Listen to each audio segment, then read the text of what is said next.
Hi, I'm Joe, and in this video I'm going to go over 5 common money mistakes that we all make, or common misconceptions about money. If you're new around here, then my name is Joe. I like to make videos about personal finance, about money, about things you don't really know, and if you want to learn more, then make sure you hit that subscribe button, you hit that bell notification so you know every time I upload.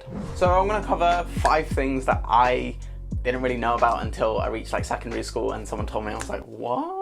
And things that were pretty stupid, to be honest, but weren't made obvious to me until I was quite grown up. I'm gonna put 5 of those misconceptions into one video, so you're welcome. So the first misconception that I had was it's better to get paid less. When I first heard about the tax system and how progressive tax really works, and what I mean by that is the more you get paid, the more you get taxed, I was a bit baffled. When I saw the tax brackets, I was even more baffled. I saw that if you earn above a certain amount, you have to start paying 40% tax instead of 20% tax. So I used to think, why would anyone want to get a raise where you have to pay 40% tax instead of 20% tax?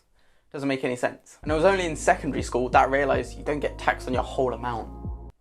No, you don't get taxed on your total amount of your salary. There's gaps and there's caps and certain limits. And the only thing you have to remember is you pay the percentage for every pound above each threshold. If you remember that, then you won't ever get confused of how the tax system works. And if you want a breakdown and an example, then make sure you check out this video where I go over the tax system in the UK anyway, and how PAYE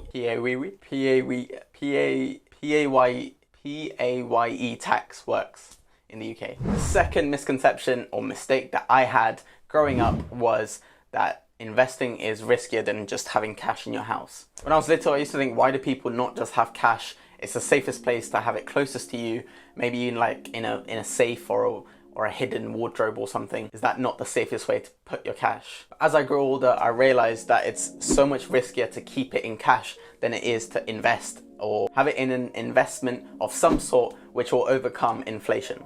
Don't invest, that's risky. I've always been told investing is risky. Is it not more risky to hold on to your cash and for it to decrease in value over time? Inflation, if you didn't know, is basically the government printing more money, so the value of money decreases because there's more notes and more money in the system, so things have to get more expensive. There are loads of different ways to invest. You can invest it in a business, you can invest it in a bank account, you can invest it in stocks, in Bitcoin, in whatever you want. But you have to take into account some of them are much riskier than others, and there are lower risk investing methods out there. Index funds or bonds, gilt bonds, some of the ways that you can invest money over a long period of time without it being too risky. You might want to look into some of those methods and not believe any of the investing is really risky and you should never do it. Because if you think about it, not investing and keeping it in hard cash is much riskier. The next misconception that I had was you can pay back your credit card whenever you want. You decide it's completely just a card that you have to spend. Just pay the bank whenever you have money, whenever you feel like it. You can spend it all the time and there's absolutely no problem whatsoever. That is never the case. And in fact, if you don't pay it off within the certain time period that you're given, then it can be evil. It can be so evil and so dangerous to your financial life, eventually maybe even your personal life. I used to think, why do banks just lend people free money? Like, it's just a card and you can just spend it on whatever you want. But obviously that's not the case. Credit card companies do have certain little details and little tricks that they play on you so that you give them more money than you spend using that credit card. So you have to be careful when you use a credit card and how responsibly you use it, so that you don't lose money by having a credit card. And the simplest way to do this is don't spend stuff you can't pay back in time. Whatever you spend in a month, you have to pay it back in full by the end of that month so they don't charge you interest. The danger comes with the interest, and if you can't make payments and you can't keep up with your own payments for months on end, then you'll eventually just look in bankruptcy straight in the eyes.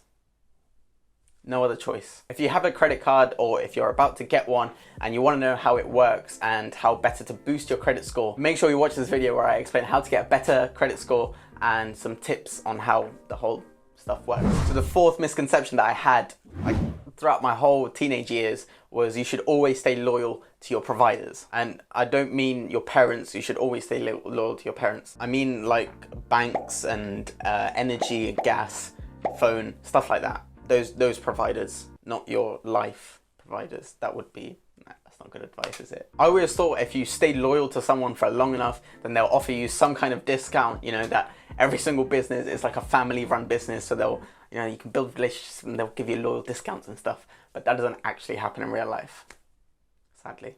What usually happens is after a certain period of time, there will be a new offer or a new deal that will be actually better suited to you. But you've already, you know, signed the contract or whatever. You're already in this deal that you had. Sometimes people just stay in those deals for way too long and don't take advantage of the better deals coming up in hope that if they stay with the original provider, that they'll end up getting a discount. Whereas you're missing out on the discount by not switching. For example, if you switch banks, switch your current accounts every now and then you do get a certain like reward for switching. So you can take advantages of those rewards, because if you think about it, a current account doesn't really matter which bank you're at. So you might as well just, you know, take advantage of the rewards they're offering you by switching. So try and take advantage of all the rewards and all the little things or the better deals that you might get by switching providers. But do stay loyal to your parents. That's important. The fifth misconception / mistake, it's not really a mistake, it's just something that's just a bit more common sense really, is that you always want to buy a brand new car. A brand new car is so much better than a used one. Is it though?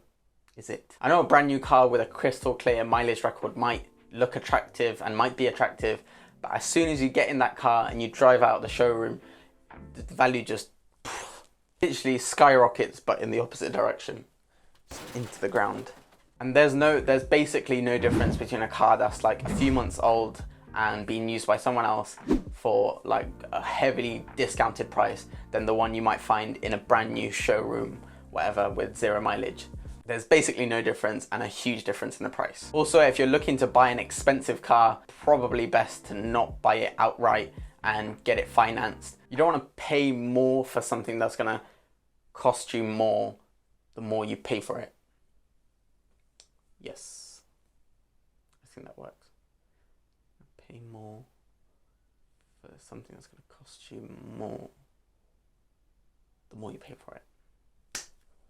Yeah, I don't know if that one made sense, but just common sense really. Don't buy a brand new car. If you want a new car, then try and get it as close to 0 mileage as possible, but All right, so those are 5 misconceptions that I had when I was growing up, and I didn't really know and didn't find out until a really embarrassing late age. Hopefully you don't make these kind of mistakes and you've learned something from the video that's valuable. If you did find some kind of value from this video, then make sure you smash that like button. And again, once you're down there, you might as well just hit that subscribe button, because it's easier to just like and subscribe and hit the bell notification all at once when you're down there than having to like, scroll back up, and scroll back down, and then subscribe again. Why would you do that to yourself? So might as well, all in one. Thank you for watching, and I'll see you next time.